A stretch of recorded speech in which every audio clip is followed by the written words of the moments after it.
Hello everyone, आज हम लोग पढ़ने वाले हैं क्लास 6 की साइंस की बुक से chapter number 9 the living organisms characteristics and habitats. Background से अगर आवाज़ आ रही है तो इसके लिए मैं सॉरी बोलती हूँ।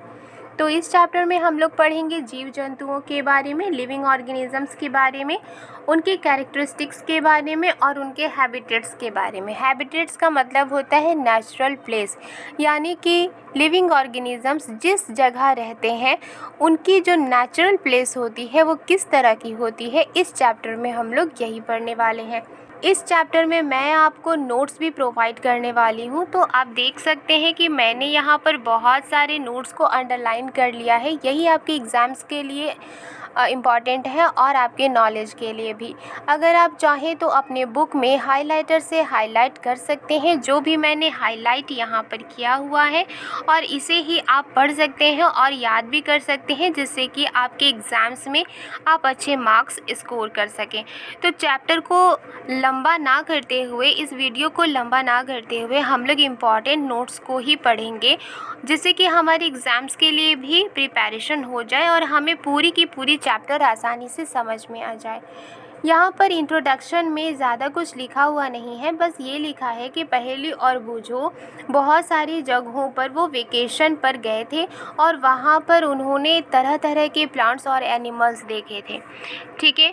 9.1 में एक एग्जाम्पल्स के थ्रू ये भी बताया गया है कि जो ऑर्गेनिजम्स होते हैं वो किस तरह के प्लेस में वो रहते हैं। एग्जाम्पल्स के तौर पर जो मछलियाँ होती हैं वो पॉन्ड्स में रहती हैं, लेक में रहती हैं, सी में रहती हैं, और जानवर फॉरेस्ट में भी पाए जाते हैं। इवन ऐसे बहुत सारे टाइनी ऑर्गेनिजम्स होते हैं यहाँ जो वॉल्केनो के पास भी पाए जाते हैं। वॉल्केनो मीन्स होता है ज्वालामुखी। ओके, तो चलिए 9.2 से हम लोग स्टार्ट करते हैं। 9.2 में हम पढ़ेंगे हैबिटेट एंड एडेप्टेशन। हैबिटेट क्या होता है, जैसे मैंने पहले कहा था कि नेचुरल प्लेस को हैबिटेट कहा जाता है, और एडेप्टेशन क्या होता है कि कोई भी लिविंग ऑर्गेनिजम्स जिस जगह पाया जाता है तो आखिर उनमें क्या ख़ास बात होती है कि वो उसी कंडीशन में सर्वाइव करते हैं, तो ये होता है एडेप्टेशन। ओके, यहाँ पर अंडरलाइन मैंने क्या है, हाईलाइट मैंने क्या है सेंटेंसेस को, यहीं से हम लोग पढ़ेंगे। In the sea plants and animals are surrounded by saline means salty water. समुद्र में प्लांट्स और एनिमल्स सॉल्टी वाटर से घिरे हुए होते हैं। अब समुद्र का पानी क्या होता है, खारा होता है। ऑब्वियसली उसमें ऐसे प्लांट्स और ऐसे एनिमल्स मिलेंगे जो कि खारे पानी में भी रह सकते हैं। Most of them use the air dissolved in water. उनमें से ज़्यादातर पौधे और एनिमल्स पानी में घुले हुए एयर का ही यूज़ करते हैं। There is very little water available in the desert. अब डेजर्ट की बात करें तो डेजर्ट में बहुत ही कम पानी अवेलेबल होती है। It is very hot in the day time and very cold at night in the desert. अब डेजर्ट में दिन के समय, डे टाइम में वहाँ की वेदर बहुत हॉट होती है, और जब रात होती है तो वहाँ की वेदर बहुत ही ज़्यादा ठंडी होती है। The animals and plants of the desert live on the desert soil and breathe air from the surroundings. अब डेजर्ट में पाए जाने वाले एनिमल्स और प्लांट्स डेजर्ट सोइल पर रहते हैं और अपने आसपास के जो एयर होते हैं उसी को वो यूज़ करते हैं और सांस लेते हैं। The sea and the desert are very different surroundings. जब हम सी और डेजर्ट को कंपेयर करेंगे तो हम पाएंगे कि वो बहुत ही ज़्यादा अलग है। उनका माहौल अलग होता है, उनकी कंडीशन अलग होती है, और साथ में हम ये पाएंगे कि अलग अलग तरह के प्लांट्स और एनिमल्स इन दोनों रीजन्स में पाए जाते हैं। समुद्र में पाए जाने वाले अलग प्लांट्स होते हैं, एनिमल्स होते हैं, और डेजर्ट रीजन में पाए जाने वाले अलग प्लांट्स और एनिमल्स होते हैं। Let us look at two very different kind of organisms from the desert and the sea. Sea और डेजर्ट के बारे में हमने पढ़ा। इसमें हम लोग एक सी से और एक डेजर्ट से एग्जाम्पल्स लेंगे और उसके बारे में पढ़ेंगे कि डेजर्ट और सी में पाए जाने वाले जो जानवर होते हैं तो उनमें क्या ख़ास बात होती है जिससे कि वो वहाँ पर सरवाइव करते हैं। तो इसके लिए हम पहले एग्जाम्पल्स लेंगे, एक कैमल का और एक फ़िश का। राइट, कैमल के बारे में लिखा है, the body structure of a camel helps it to survive in desert condition. Camel के बॉडी स्ट्रक्चर ऐसे होते हैं जिससे कि वो डेजर्ट की कंडीशन में भी सरवाइव कर पाते हैं। अब उनका बॉडी स्ट्रक्चर कैसा होता है कैमल्स का? तो camels have long legs, camels के लंबे टांग होते हैं, लंबे पैर होते हैं, which help to keep their bodies away from the heat of the sun. अब जब वेदर हॉट होता है तो वहाँ पर क्योंकि चारों ओर तो रेत ही रेत होती है और हॉट होने की वजह से रेत बहुत जल्दी गर्म होती है, राइट। और रेत के गर्म होने से क्या होगा कि जो सराउंडिंग है वो पूरी तरह से गर्म हो जाएगा। तो कैमल्स के पैर इतने लंबे होते हैं जिससे कि कैमल्स की बॉडी ज़मीन से ऊंची होती है, यानी ज़मीन से दूरी पर होती है। They excrete small amount of urine, their dung is dry and they do not sweat. अब कैमल क्या होते हैं कि वो बहुत ही कम यूरिन पास करते हैं, उनकी जो डंग होती है उनके जो मल होते हैं वो सूखे हुए होते हैं और उनमें पसीना भी नहीं होता। Since camels lose very little water from their bodies, और इस तरह से जो कैमल्स होते हैं अपने बॉडी से बहुत कम पानी रिलीज़ करते हैं वो। They can live for many days without water, और कैमल्स की ये ख़ास बात होती है कि वो बिना पानी के भी कई दिन तक रह सकते हैं। There are so many kinds of fish. अब फ़िश के बारे में पढ़ते हैं तो लिखा है कि फ़िश बहुत तरह की होती है और फ़िश की जो शेप होती है वो कैसी होती है? स्ट्रीम लाइन शेप होती है।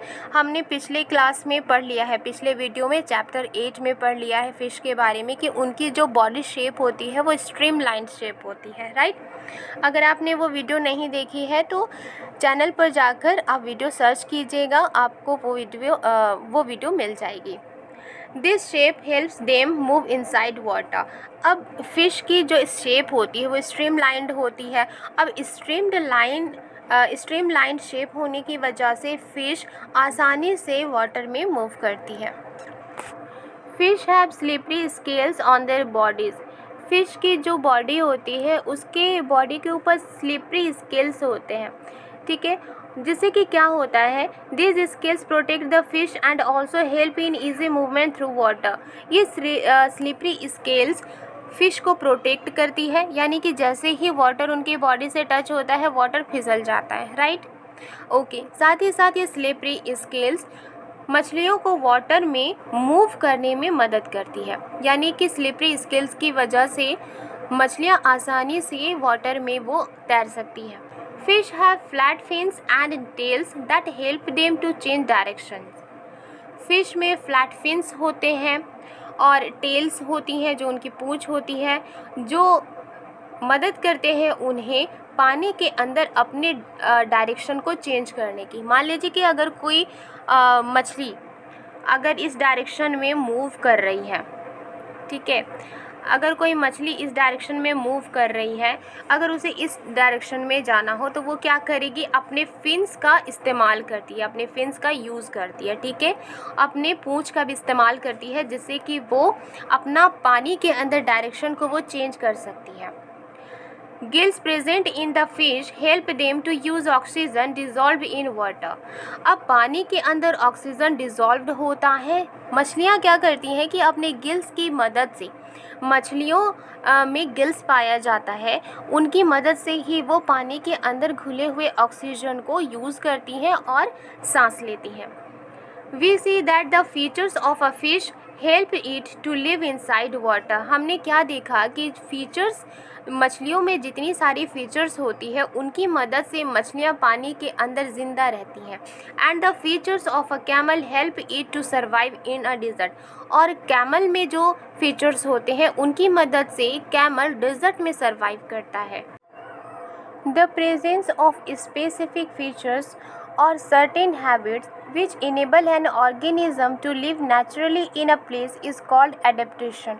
Adaptation के definition में लिखा है कि कुछ सर्टेन हैबिट्स होते हैं, स्पेसिफिक फीचर्स होते हैं जो कि किसी भी ऑर्गेनिज़म्स को इस काबिल बनाते हैं जिससे कि वो नेचुरली किसी जगह पर रहते हैं, तो उन्हें ही कहा जाता है adaptation. Adaptation of organisms differ depending on their place of dwelling. Adaptation, किसी भी ऑर्गेनिजम्स की एडेप्टेशन अलग अलग होती है। जिस जगह वो निवास करते हैं, जहाँ पर उनका आवास होता है, उस जगह के अकॉर्डिंग ही हर ऑर्गेनिजम्स की एडेप्टेशन अलग अलग होते हैं। That is why a fish can not live out of water. इसलिए फिश पानी से बाहर नहीं रह सकती। And a camel can not live in sea. और कैमल समुद्र में नहीं रह सकता। ऐसा क्यों होता है? क्योंकि फिश और कैमल की कैरेक्टरिस्टिक्स अलग होते हैं, उनके फीचर्स अलग होते हैं, जिसकी वजह से वो उसी जगह पर सरवाइव करते हैं जहाँ पर उनकी बॉडी उस लायक बनती है। क्योंकि कैमल में अलग फीचर्स होते हैं, इसकी मदद से वो डेजर्ट में ही सरवाइव कर सकता है। और फिश में अलग फीचर्स होते हैं, जिसकी मदद से वो समुद्र में ही सरवाइव कर सकती है। The place where organisms live is called habitat. वो जगह जहाँ पर ऑर्गेनिजम्स रहते हैं, उस जगह को हैबिटेट कहा जाता है। ठीक है, यानी नेचुरल प्लेस। हैबिटेट मीन्स अ ड्वेलिंग प्लेस, यानी कि एक होम। हैबिटेट का मतलब हो गया एक home. The habitat provides food, water, air, shelter and other needs to organisms. अब हैबिटेट से क्या फ़ायदा है?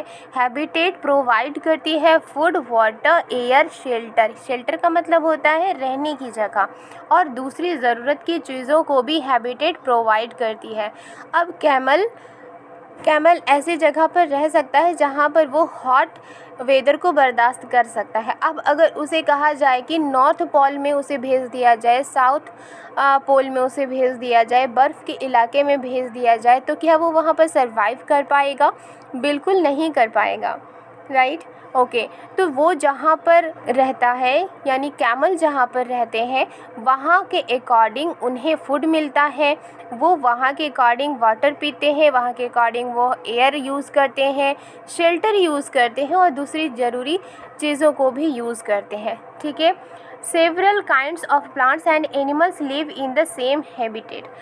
अलग अलग तरह के प्लांट्स, अलग अलग तरह के एनिमल्स होते हैं। जैसे कि कुछ प्लांट्स में हर्ब होते हैं, श्रब होते हैं, ट्रीज़ होते हैं। कुछ एनिमल्स में 4 फुटेड एनिमल्स होते हैं, 2 फुटेड एनिमल्स होते हैं, राइट। तो वो सारे के सारे सेम हैबिटेट में भी रहते हैं। यानी अलग अलग प्लांट्स होते हुए भी, अलग अलग एनिमल्स होते हुए भी, कुछ ऐसे एनिमल्स होते हैं, कुछ ऐसे प्लांट्स होते हैं जो अलग अलग होने के बाद भी वो सेम हैबिटेट में रहते हैं, सेम नेचुरल प्लेस में रहते हैं। तो इसे कैसे समझेंगे? The plants and animals that live on land. ऐसे प्लांट्स और ऐसे एनिमल्स जो ज़मीन पर रहते हैं, उन्हें कहते हैं terrestrial habitats. Some examples of terrestrial habitats are forest, grasslands, deserts, coastal and mountain regions. अगर टेरेस्ट्रियल हैबिटेट के एग्जाम्पल्स पूछे जाएं, तो यहाँ पर कुछ एग्जाम्पल्स दिए गए हैं। टेरेस्ट्रियल हैबिटेट के एग्जाम्पल्स हैं फॉरेस्ट, क्योंकि ये ज़मीन के ऊपर ही होता है, जंगल। ग्रासलैंड्स यानी कि घास का मैदान, ये भी ज़मीन के ऊपर होता है। डेजर्ट यानी कि रेगिस्तान, ये भी ज़मीन के ऊपर है। कोस्टल, अब जो समुद्र होता है, समुद्र के सामने जो ज़मीन होती है, ठीक है, उसे कोस्टल एरिया कहा जाता है। ठीक है, तो इस जगह पर, इस हैबिटेट को भी क्या कहा जाएगा? टेरेस्ट्रियल हैबिटेट, क्योंकि वो भी ज़मीन के ऊपर है। और माउंटेन रीजन्स, इन सभी को टेरेस्ट्रियल हैबिटेट्स कहा जाता है। On the other hand, the habitats of plants and animals that live in water are called aquatic habitats. अब ऐसे प्लांट्स और ऐसे एनिमल्स जो समुद्र के अंदर रहते हैं या पानी के अंदर रहते हैं, तो ऐसे प्लांट्स और ऐसे एनिमल्स को कहेंगे एक्वेटिक हैबिटेट्स कहा जाता है। Lakes, rivers and oceans are some examples of aquatic habitats. झील है, नदी है और समुद्र है, महासागर है, ऐसे कुछ एग्जांपल्स हैं एक्वेटिक हैबिटेट्स के। There are large variations among terrestrial habitat. Terrestrial habitats के बीच में बहुत ज़्यादा फ़र्क होता है। जैसे कि कहीं फॉरेस्ट होते हैं, कहीं ग्रासलैंड होते हैं, कहीं डेजर्ट होते हैं, कहीं कोस्टल होते हैं, कहीं माउंटेन रीजन्स होते हैं, जो वर्ल्ड के अलग अलग पार्ट में लोकेटेड होते हैं। The organisms, both plants and animals living in a habitat, are its biotic components. Organisms, plants और animals, ये दोनों एक आवास में रहते हैं, एक नेचुरल प्लेस में रहते हैं, इसलिए प्लांट्स और एनिमल्स इस हैबिटेट के बायोटिक कंपोनेंट्स होते हैं. The non living things such as rocks, soil, air and water in the habitat constitute is its abiotic components. और ऐसे नॉन लिविंग थिंग्स जैसे कि रॉक्स, सोयल, एयर, वाटर, ये जिस जगह पाए जाते हैं वो उस जगह के अबायोटिक कंपोनेंट्स होते हैं. When the seed turned into a sprout, it is said to have germinated. जब एक बीज से स्प्राउट निकलती है, जब एक बीज जर्मिनेट होता है, उससे स्प्राउट निकलती है, तो हम कह सकते हैं क्या कि वो जर्मिनेट हो रही है, वो जर्मिनेटेड है. This is the beginning of life of a new plant. और इसी तरह से न्यू प्लांट की लाइफ शुरू होती है क्योंकि वो एक बीज से ही जन्म लेते हैं. Abiotic factors like air, water, light and heat are important for the growth of plants. In fact, abiotic factors are important for all living organisms. यहाँ कहा जा रहा है कि अबायोटिक फैक्टर्स कौन थे? Air, water, light and heat. इसके बारे में हमने पढ़ा कि ये सारे के सारे अबायोटिक फैक्टर्स हैं. ठीक है, ये इम्पॉर्टेंट होते हैं प्लांट्स के ग्रोथ के लिए. कैसे इम्पॉर्टेंट होते हैं? मान लीजिए कि कोई प्लांट्स अगर ग्रो कर रहा है तो उसके लिए चाहिए एयर, उसके लिए वाटर, लाइट चाहिए. ठीक है, इसके बिना कोई प्लांट्स ग्रो नहीं कर सकता. इनफैक्ट अबायोटिक फैक्टर्स जो होते हैं सभी लिविंग ऑर्गेनिजम्स के लिए ज़रूरी होते हैं. प्लांट्स के लिए तो ज़रूरी होते ही हैं, दूसरे जानवर के लिए भी ज़रूरी होते हैं. लाइट भी जानवरों को ज़रूरी होती है, ह्यूमन बींग को भी ज़रूरी है. एयर भी ज़रूरी है, वाटर भी ज़रूरी है, हीट भी ज़रूरी है. तो इस तरह से हम क्या समझते हैं कि अबायोटिक फैक्टर्स जो होते हैं वो प्लांट के साथ साथ सभी लिविंग ऑर्गेनिजम्स के लिए ज़रूरी होते हैं. Organisms exist in very cold as well as very hot climates. अब ऑर्गेनिजम्स जो होते हैं वो ठंडे से ठंडे रीजन में भी पाए जाते हैं, ठंडे से ठंडे क्लाइमेट्स में भी पाए जाते हैं और गर्म से गर्म क्लाइमेट में भी पाए जाते हैं. Adaptation is the method by which organisms get well adjusted to the climate. अब एडेप्टेशन एक तरीका होता है, एक मेथड होता है जिसमें ऑर्गेनिजम्स किसी भी क्लाइमेट में अच्छी तरह से एडजस्ट हो पाते हैं. Adaptation does not take place in a short time because the abiotic factors of a region also change very slowly. Adaptation की जो प्रक्रिया है वो बहुत ही कम समय में नहीं होती, उसके लिए लंबे वक्त की ज़रूरत होती है. ऐसा इसलिए होता है क्योंकि अबायोटिक फैक्टर्स जो होते हैं जो कि एडेप्टेशन के लिए ज़रूरी होते हैं वो वक्त के साथ, वो टाइम के साथ बहुत ही ज़्यादा स्लो होते हैं. इस वजह से एडेप्टेशन भी स्लो होता है. Those organisms which cannot adapt to these changes die and only the adapted ones survive. तो ऐसे ऑर्गेनिजम्स जो इस तरह के चेंजेस को अडॉप्ट नहीं कर पाते हैं वो मर जाते हैं और कुछ ऐसे ऑर्गेनिजम्स होते हैं जो कि एडेप्टेशन को एक्सेप्ट कर लेते हैं, वो अडॉप्ट कर लेते हैं तो वो सर्वाइव कर पाते हैं. एग्ज़ाम्पल्स के लिए मैं बता दूं कि मान लीजिए कि कोई एक बैक्टीरिया है, अगर ये हॉट रीजन में अगर ये सर्वाइव करती है और अगर टाइम के साथ साथ ये रीज़न अगर कोल्ड रीजन में बदलना शुरू हो जाता है तो ऐसे बैक्टीरिया जो इस तरह के कंडीशन को एक्सेप्ट कर पाते हैं, उन्हें अडॉप्ट कर पाते हैं, तो वो इस सिचुएशन में भी सर्वाइव कर पाएंगे. लेकिन अगर उनका एडेप्टेशन ऐसा नहीं होता है, अगर वो इस तरह के कंडीशन को अगर अडॉप्ट नहीं कर पाते हैं तो वो क्या हो जाएंगे, वो डाई हो सकते हैं.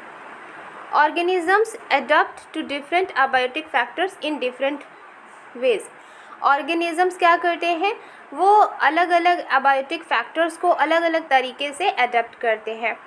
This results in a wide variety of organisms in different habitats. इसकी वजह से क्या होता है कि अलग अलग आवास में, अलग अलग नेचुरल प्लेसेस में हमें बहुत से तरह तरह के यानी कि जो ऑर्गेनिजम्स हैं उनमें भी हमें वैरायटी देखने को मिलती है। ओके, अब बात करेंगे हम 9.3 a journey through different habitats. इसमें पहला है सम टेरेस्ट्रियल हैबिटेट्स के बारे में पढ़ेंगे। कुछ टेरेस्ट्रियल हैबिटेट्स के बारे में यहाँ जान लेते हैं, जिसमें सबसे पहला है डेजर्ट्स यानी कि रेगिस्तान। There are desert animals like rats and snakes which do not have long legs that a camel has. कुछ ऐसे डेजर्ट एनिमल्स होते हैं जैसे कि चूहे हैं, स्नेक्स हैं, उनके लंबे पैर नहीं होते, स्नेक्स के तो पैर ही नहीं होते। जिस तरह से कैमल के होते हैं उस तरह के पैर न रैट के होते हैं और स्नेक के तो पैर होते ही नहीं। To stay away from the intense heat during the day they stay in burrows deep in the sand. These animals come out only during the night when it is cooler. तो इस तरह के जानवर क्या करते हैं, गर्मी से खुद को बचाने के लिए वो सैंड के गहरे डीप होल में चले जाते हैं। और ये एनिमल्स तभी निकलते हैं जब रात हो जाती है, क्योंकि रात के वक्त जो वेदर होती है वो ठंडी हो जाती है। इस वजह से ऐसे जानवर रात को ही निकलते हैं। Desert plants lose very little water through transpiration. अब डेजर्ट प्लांट्स जो होते हैं वो ट्रांसपिरेशन के थ्रू बहुत कम पानी लूज करते हैं। Leaves in desert plants are either absent, very small और they are in the form of spines. Desert में पाए जाने वाले कुछ ऐसे प्लांट्स होते हैं जिनमें पत्तियां ही नहीं होती, या तो उनकी पत्तियां छोटी होती हैं और या तो उनकी पत्तियां कांटे के रूप में होती हैं। This helps in reducing lose of water from the leaves through transpiration. और इसकी मदद से क्या होता है कि जो वाटर है वो इस तरह के प्लांट से बहुत ही कम रिलीज़ होता है, बहुत कम लूज होता है ट्रांसपिरेशन के through. The leaf like structure you see in a cactus is in fact its stem. जब आप कैक्टस को देखते हैं तो उनमें लीफ की तरह स्ट्रक्चर आपको देखने को मिलता है, हालांकि वो लीफ नहीं होता बल्कि इसका स्टेम होता है। Photosynthesis in these plants is usually carried out by the stems. और फोटोसिंथेसिस के जो प्रोसेस होते हैं, प्रक्रिया होती है, वो इस तरह के पौधे के स्टेम में ही होते हैं। The stem is also covered with a thick waxy layer. और स्टेम भी बहुत ही मोटे वैक्सी लेयर से कवर होते हैं, which helps to retain water in the tissues of cacti. जिसकी मदद से क्या होता है कि वापस पानी कैक्टी के टिश्यू में जाता है। Most desert plants have roots. कुछ ऐसे प्लांट्स होते हैं, डेजर्ट प्लांट्स होते हैं जिनमें रूट्स होता है that go very deep into the soil. और ये इतने ज़्यादा लंबे होते हैं कि वो मिट्टी के डीप में चले जाते हैं फॉर एब्जॉर्बिंग वाटर, ताकि वो पानी को एब्जॉर्ब कर सके। राइट, मान लीजिए कि ये अगर प्लांट है तो इसकी रूट बहुत ही ज़्यादा लंबी होगी। ऐसा इसलिए क्योंकि ये ज़्यादा डीप में जो पानी अवेलेबल होते हैं वो यहाँ से इसे एब्जॉर्ब कर पाए। अब बात करेंगे माउंटेन रीजन्स की, पहाड़ी इलाकों की। These habitats are normally very cold and windy. यहाँ का वेदर बहुत ही ज़्यादा कोल्ड होता है, विंडी होता है। राइट, यहाँ की नेचुरल प्लेसेस कोल्ड और विंडी होती है। इन सम एरियाज स्नोफॉल में टेक प्लेस इन विंटर्स। अब कुछ ऐसे एरियाज़ होते हैं माउंटेन रीजन में जहाँ पर स्नोफॉल भी होती है, ठीक है, और ये स्नोफॉल विंटर्स में होते हैं। There is a large variety of plants and animals living in the mountain regions. Mountain regions में अलग अलग वैरायटी के प्लांट्स और एनिमल्स रहते हैं। आप देख सकते हैं trees of a mountain habitat, जो माउंटेन नेचुरल प्लेस है वहाँ पर किस तरह के ट्रीज पाए जाते हैं। आप देख सकते हैं यहाँ पर एक कोन की तरह प्लांट वहाँ पाए जाते हैं, ट्रीज पाए जाते हैं। तो इसी ट्रीज के बारे में हम लोग पढ़ेंगे। These trees are normally cone shaped and have sloping branches. इस तरह के ट्रीज कोन शेप के होते हैं, इस तरह के शेप के होते हैं और वो उनमें स्लोपिंग ब्रांचेस होती हैं उनकी। मान लीजिए कि ये एक मोटी सी ब्रांच है और इस ट्रीज़ के जो ब्रांचेस होंगे वो इस तरह से होंगे, यानी कि स्लोप की तरह होंगे।